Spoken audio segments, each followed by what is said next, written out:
Bench of Truth. Hello, I am Amy Lynne Berger, and this is Park Bench of Truth. Park Bench of Truth is a filmed improv exercise featuring improvisers, but not about improv. So today I have with me Mike Kelton. You might know Mike from his Herald team, Some Kid, that performs every Tuesday night at UCB Chelsea. You might also know him from Live with Mike Kelton, a Facebook Live MTV show. But today none of that matters, because today we're going to talk about whatever the suggestion app tells us to talk about. Bedroom. Bedroom makes you think of love and romance. Woo! And West Elm furniture.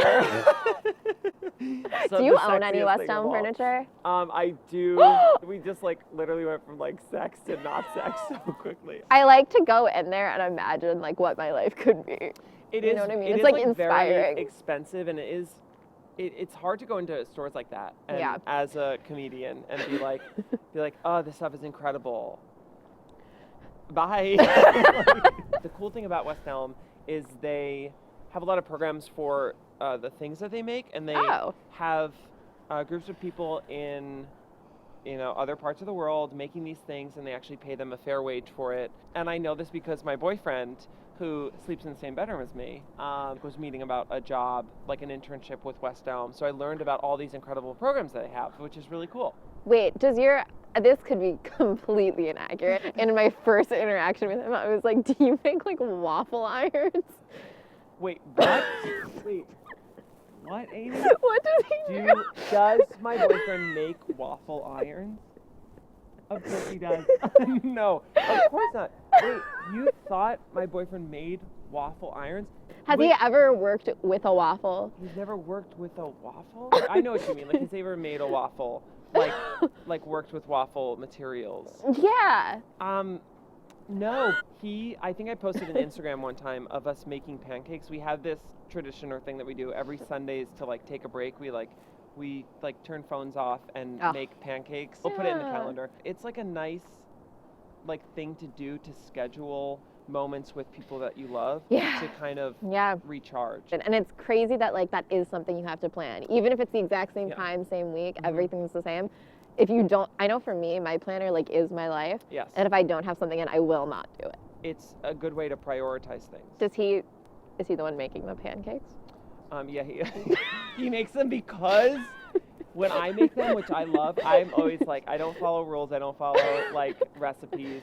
I just kind of put a little bit of this, a little bit of that, and this an extra vanilla, and he's these taste terrible. And I like them. I like food regardless of. I really just like all food. Oh yes, 100%. Love food is my favorite thing. I think food. In the world. I honestly, food or dogs. Yeah.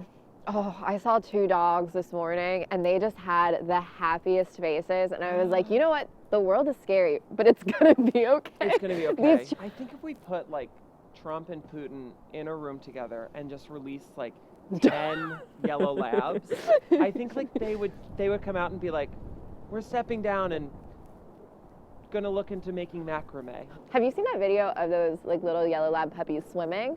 And they run into the last week. I watched it last week. It was a video of the world crumbling, and then it was a video of this, and I was all we need is this video. That's what you need. I think Animal Planet should make a bunch of their programming just live streams of puppies and stuff like that. It is a form of therapy. Dogs will come to hospitals. Speaking of, last weekend I was hit by a car. What? As a human in New York, you just go, oh, a car's coming, it will stop, I'm here. It's not gonna hit me.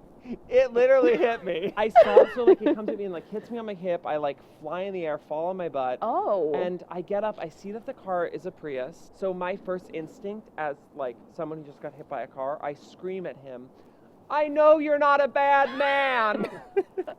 Because I knew that he believes in the environment. Yeah. He thinks global warming is a real thing. thing. He didn't want to hurt another human being. He didn't mean to hit me. If it was a guy driving a Ford pickup truck, Oh. That guy meant to hit this gay guy. What is the follow-up after that? He gets out of the Prius. You guys have a moment. He came up to me and I kept trying to reassure him that I wasn't trying to ruin his life because I felt the energy that he was scared. There's a reason why cars drive off even though they just hurt another human being. This woman came out of her apartment and that's such an angel. She let me in. She brought me to her apartment, got me a glass of water, and then her chocolate lab came out and just started like kissing me. And I think the lab could feel that I was in pain and confused and stressed. They know. And then the guy came in who hit me with the Prius, and the dog starts barking at him. And I was like, "Don't bark, he has a Prius." It was really nice to feel like I had more faith in strangers after that instance. After the election, everything is so polarizing, and people are very quick to jump at people and be nasty and aggressive. But she showed me a type of warmth and compassion that made me be like, you know what, I think we're going to be okay. Especially when something really bad happens. I think the human being instinct is to take care of each other and make sure that everything is going to be okay. I think you see that after like natural disasters or like man-made disasters or whatever it is. People are like, we need to put everything else aside and we need to be there for each other. We can't turn against each other because it only gets worse. Well, there's two, like, you've heard the thing that it's fear or love, right? Yeah. There's like only two options. And so that guy chose love because if he was scared of his life being ruined, he would have left. Yeah. But he loved enough to be like, I want to help this human being that I hurt. Yeah. And the lady did the same thing because there's also a fear of people not wanting to get involved in someone else's lawsuit. Yeah. Both of them chose love, and I appreciate it so much. I'm glad you're okay. Maybe this wasn't as funny, but just nice. It doesn't need, that's what I like about this though. Like, it doesn't need to be funny. I just want to like know people. This is now talking about what the show is, the comedy community, and especially from like a student to like performer perspective. There's a lot of, we watch these people perform every week. We see them. We know every show that they do. We know who's on their team. We know like all these weird facts about them, but we don't know like where they like grew up. And I was like, I want to know more about the people that I like spend every day with. I agree. I love getting to know people so much. There's something about having a connection with another person that you just met that makes you feel less alone. Yeah. I think that there's just something so simple about like anyone can talk about anything. We literally got a word and now it's like, you know, that's all you need to like start a dialogue if you're open to like being present with it. We're both human beings and we just want to talk to each other. I'm like emotional now. This is so nice. I think it's important for people to take care of each other. To you guys watching, I want you to not pause this video, but call a friend or maybe a stranger and just tell them you love them and you got their back. I think on that note, we were just going to edit this conversation. Like, honestly, teared up a bit. This has been so nice. Thank you so much for watching. This has been Mike Kelton. I'm Amy Lynne Berger, and we'll see you again soon.